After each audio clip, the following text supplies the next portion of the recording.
Hello and welcome to In the Kitchen with Mary Mac. Today we're bringing a classic recipe to you. Well, it's a classic recipe except we've simplified it. This is called lazy halupki. So basically what this is, well, you can also call it unstuffed cabbage. Halupki is stuffed cabbage rolls. You know, you mix meat and rice and roll them up in a cabbage leaf and bake them with tomato sauce, right? Which is hard and a pain in the neck and takes a lot of time. Well, this isn't bad at all. This can either be a soup or a casserole, and it's great to make when the garden's on because you can use your own fresh onions, fresh tomatoes, fresh cabbage, fresh garlic, whatever you have.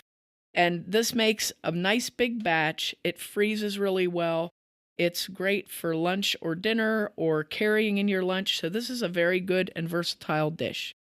So you'll need 1 large onion, 1 large or 1.5 medium size or small heads of cabbage that have been cored and cut up into 1 inch to 1/2 inch pieces probably, 1 pound of ground pork, 1 pound of ground beef, salt and pepper, 1 28-ounce can of crushed tomatoes, or about 8 to 10 tomatoes out of your garden that have been peeled and crushed, a 16-ounce can of tomato sauce, a clove or 2 of garlic or granulated garlic, and a nice large Dutch oven. So here you go. You can put a little bit of olive oil in the bottom of your pan and chop your onion up into nice size pieces.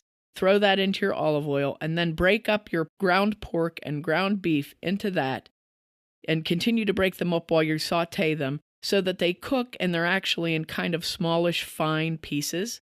You want to season this with a teaspoon of salt and a 1/4 teaspoon of pepper.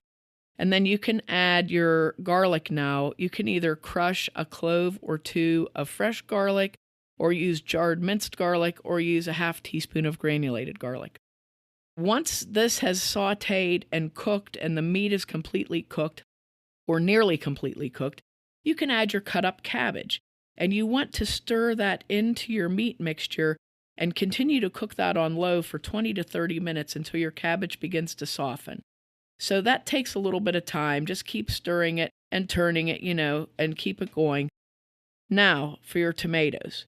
You can add a 28-ounce can of crushed tomatoes with the juice that's in them also. Or you can take 8 to 10 of your regular tomatoes from your garden and peel those and chop them up and crush them. And then you'll also need a 16-ounce can of tomato sauce. You can also use like a meatless spaghetti sauce here, but a 16-ounce can of regular plain tomato sauce is fine.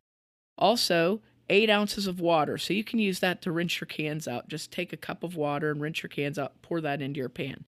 Now stir that around and get that to a simmer, and you're going to let that cook for 1 hour to 2 hours. You can put it into a crock pot and let it cook slow for 4 to 6 hours at this point, which is nice if you're going to have it after work, And then what you can do is this. If you're going to eat this as a soup, make some hot cooked rice and about 2, depending upon how many people, I would say 2 to 4 cups. Like I usually think a 1/2 cup per person. So if you're going to use this as a soup, what you can do is put it into a bowl and then put a scoop of your hot cooked rice on the side, or put the rice into the bowl first and then pour the soup over it. Or if you want to make this into a casserole, once everything is cooked and it's well cooked and ready to eat, you'll add 2 cups of cooked rice to this and mix well, put a lid on it and let it sit for about 1/2 hour. And the rice will miraculously absorb all the juice that's left in there and turn it into a casserole. And this is really good. It's a nice hearty meal. My husband said it was too hot the day that I made it, but we did have the cabbage and the onion and the tomatoes. So, I was trying to go with the garden there.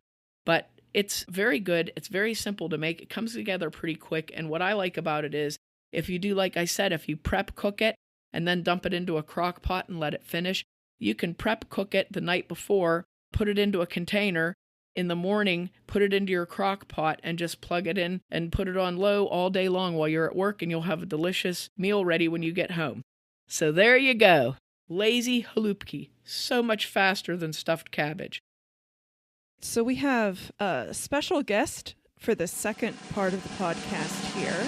We have Clara. We don't usually have guests on our podcast. No, we haven't had a guest for a long time.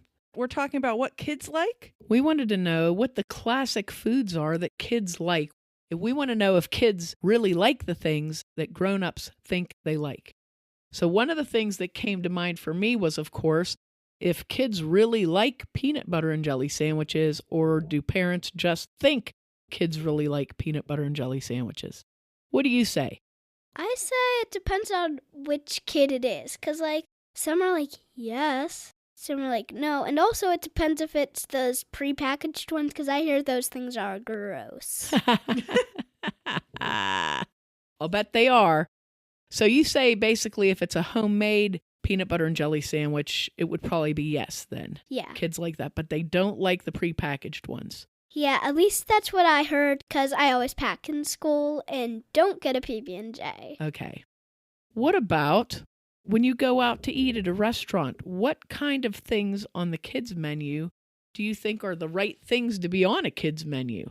Well, definitely French fries, because everyone loves those. Yes. Everyone. Kraft mac and cheese, you might not really think that, but they don't get much attention, but it's actually good.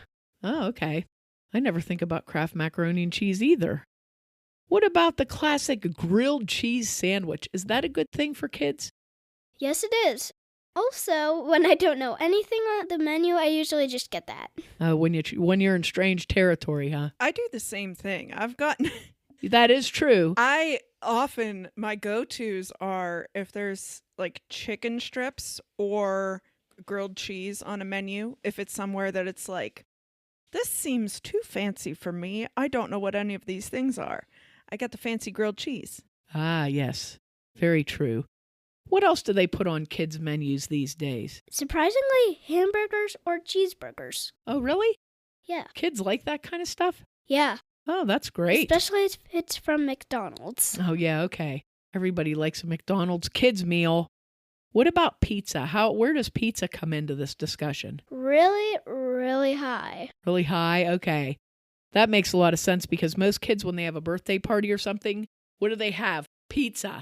Pizza's the obvious choice. I mean, they're not going to have lazy halupki at their children's birthday party, right? Probably not. Yeah, probably not. I don't even know if a lot of kids even know what that is.